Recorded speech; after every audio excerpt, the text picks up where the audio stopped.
This is Sandy, and this is the next video in the journey of my personal breast cancer journey. Today I want to talk to you a little bit about picking your doctors. Did you know that you don't have to stay with whoever it is that they assign you to? When you get that breast cancer diagnosis, you're probably like me and you get the binder of doom. It's probably about 3 inches thick, and it's got all kinds of stuff that the breast surgeon has to give you, but you don't necessarily really want to read. They have to cover everything, cover themselves. So you get this. Some of it's great resources, some may not be. What I wanted to tell you is my personal journey. So I had a fabulous surgeon.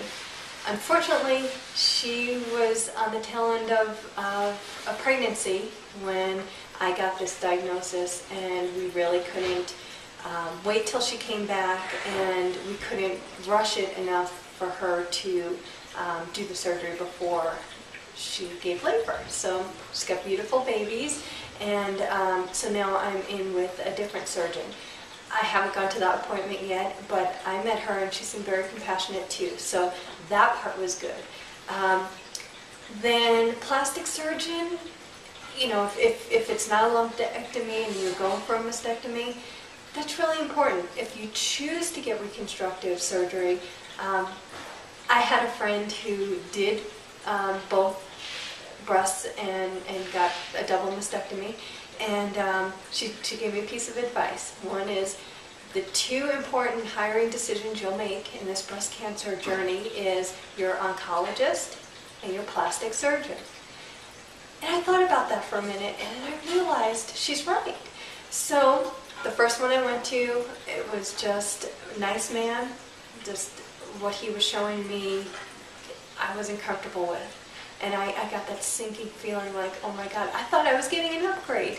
I was hoping, hey, let's make it better. Not really the case, but I didn't know what else was out there.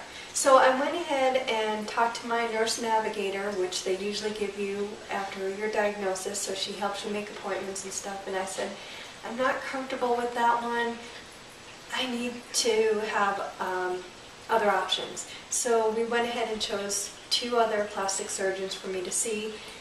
One didn't have a portfolio, even though we asked them first, so that wasn't a good thing. I can't hire anybody that I don't see their work. So he was out, but then one of them did really well. In fact, it was amazing that he had a patient who was it was her yearly checkup for 1 year afterwards, who had a double mastectomy. But he went in and saw her after I had my appointment, and I was still looking at his portfolio, and he came out and invited me in to check, his work. The patient said it was okay for me to come in, and I never expected that. And I'm so grateful to her, and also for the doctor, to even ask. So that was really helpful. Most people probably won't get that opportunity, but it made things a little bit easier, knowing logically I knew that I had to get this done. Emotionally, I'm not ready. I'm still not ready, but I'm not willing to lose my life for my breast, but I wasn't willing to lose my breast without a fight, and I'll talk to you about that in another video. After all that, out of 3 different appointments, I found one plastic surgeon that I'm comfortable with, and that's who I'm going to go with. But if I would have just settled for the first one, I wouldn't even be able to do this now. So that's really important. Another one was my oncologist. The first one I chose, her background was a lawyer and then a medical oncologist, and she gave me all the data, stats, facts and figures, but there was no emotion in there. Again, we don't know if we are in, the 80% that have no problems after the medical treatment, or if we are in the 15% that will have some other problems, but, we'll still get through, or if we're in the 5% that no matter what we do, it's not going to be a good outcome. We don't know that, but darn it, we do need to have a little hope with these stats. We need something that'll get us through. It just wasn't a good fit. She seemed like a nice person, but wasn't for me. And when I called the nurse navigator again, she said, well, you really can't switch once you saw one.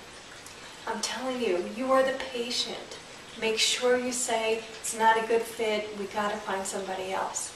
And we did. So I've got an appointment with a new oncologist coming up later, in another week or so, and I told them I did want to do a holistic kind of approach to things with the medical. So I told them, I said, look for an oncologist that has some kind of background in that has some kind of openness, and that, you know, it's not all about legalities. And so I'm really hopeful that that will help. Again, sorry this one went a little bit long. But I want to encourage you to not settle for whatever they give you. And even if your surgeon isn't the one for you, make sure you get the right one. The breast surgeon will probably be, once they do it, they're done. Your oncologist, if you have to get chemo, that will be one that you will be with for a while. Radiologist, if you're getting radiation, so that one will be the person that you'll see a lot too. And if you're getting reconstruction, your plastic surgeon. Just don't settle. Get the right team behind you, and you'll have the recipe for success. Thank you for spending your time with me and for allowing me to open my heart out to you and to share this journey with me.